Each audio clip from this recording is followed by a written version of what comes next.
Assalamualaikum warahmatullahi wabarakatuh. Saudara-saudara sekalian, alhamdulillah kali ini saya masih diberikan kesempatan untuk membuat video di channel YouTube saya, Rudianto Masalembo. Baiklah saudara-saudara sekalian, di sini saya akan menjelaskan tentang sintaks moda pembelajaran pada masa new normal. Di sini saya akan menjelaskan bagaimana sintaks pembelajaran moda luring yang saya lakukan di sekolah saya. Saudara-saudara sekalian, sekolah saya itu terletak di wilayah yang tidak ada jaringan. Oleh sebab itu, mau tidak mau, pembelajaran secara luring atau offline harus dilakukan. Nah, bagaimana sintaks atau langkah-langkah pembelajaran yang saya lakukan dalam menghadapi pandemi ini? Setidaknya ada 3 langkah. Yang pertama, persiapan. Yang kedua adalah pelaksanaan. Dan yang ketiga adalah penutup. Nah, langkah-langkah apa saja yang saya lakukan pada persiapan? Yang pertama adalah persiapan. Persiapan yang saya lakukan yang pertama adalah menyusun rencana pelaksanaan pembelajaran atau RPP.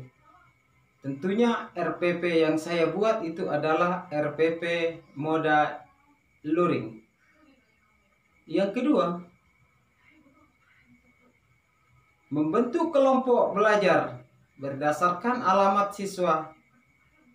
Nah, tentunya di sini kita memilih siswa yang jarak rumahnya itu saling berdekatan supaya memudahkan komunikasi anak. Yang ketiga, saya mempersiapkan materi yang akan diajarkan kepada peserta didik saya. Nah, tentunya di sini kita bisa menyiapkan materi ajar berupa modul. Kemudian yang keempat, saya membuatkan video. Video yang saya buatkan adalah video pembelajaran. Tentunya yang ada dalam video tersebut adalah saya sendiri. Apa tujuannya?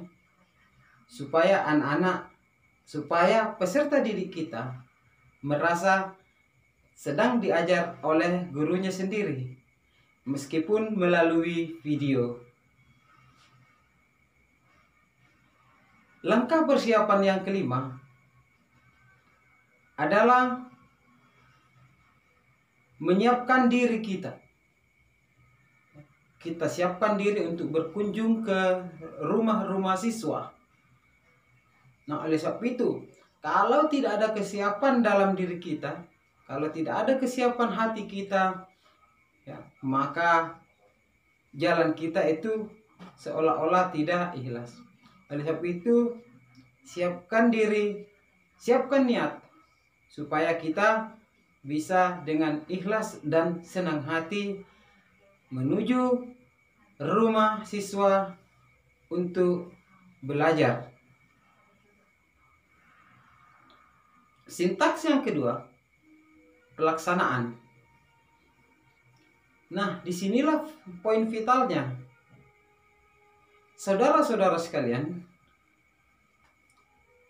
pada poin kedua yang saya lakukan adalah menyerahkan panduan materi atau bahan ajar atau modul kepada siswa, kepada peserta didik untuk dipelajari.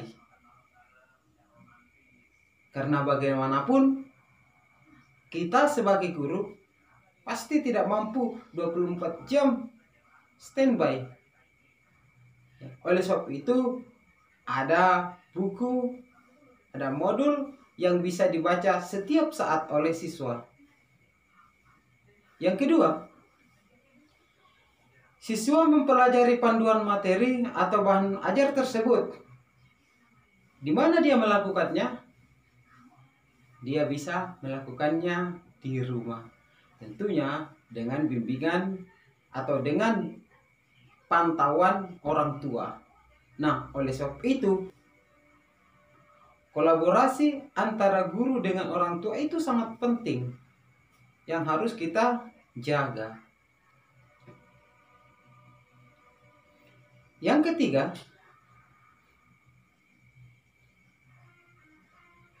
sebagai guru, kita harus mengajak peserta didik kita untuk menonton video yang kita buat.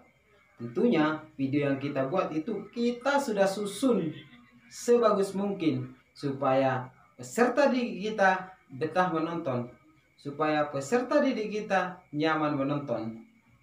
Nah, oleh sebab itu ini harus dilakukan persiapan yang matang. Kemudian yang keempat,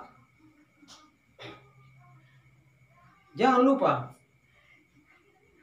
ajaklah orang tua siswa untuk berkolaborasi.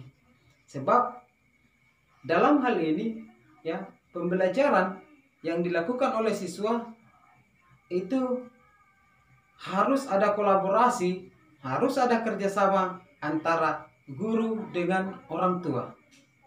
Guru tidak bisa melakukan sendiri sebab waktu yang telah membatasi kita.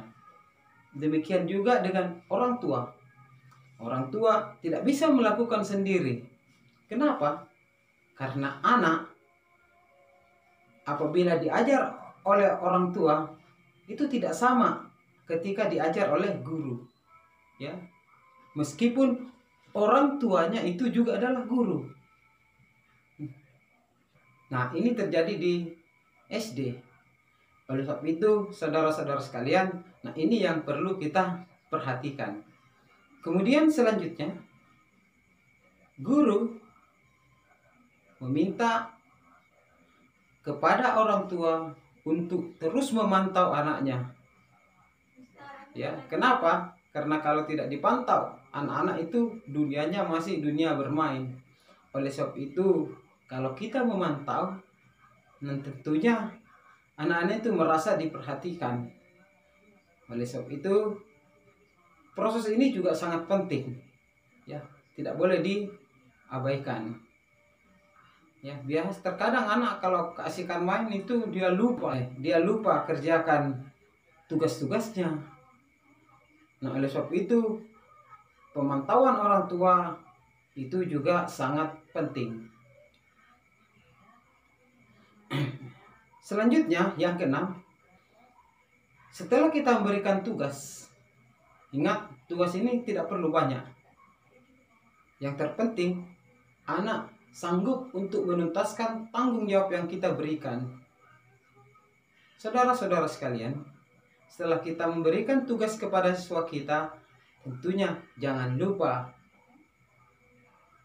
tugas itu kita jemput. Ya. Kita jemput ke rumahnya, seperti pada saat kita berkunjung ke rumahnya, kita datang ke sana. Kemudian kalau sudah kita jemput, jangan lupa kita berikan hasil penilaian kepada siswa. Kemudian sintaks yang ketiga itu adalah penutup. Nah, tentunya setelah melakukan pelaksanaan, kita bisa memberikan apresiasi. Kita bisa memberikan atau mengucapkan ucapan terima kasih kepada siswa kita. Karena dia telah menyelesaikan kegiatan proses pembelajaran dan telah menyelesaikan tugas-tugas yang telah kita berikan. Nah, saudara-saudara sekalian, itulah sintaks pembelajaran modal luring yang saya lakukan di sekolah saya. Terima kasih saudara-saudara sekalian telah menonton video saya. Assalamualaikum warahmatullahi wabarakatuh.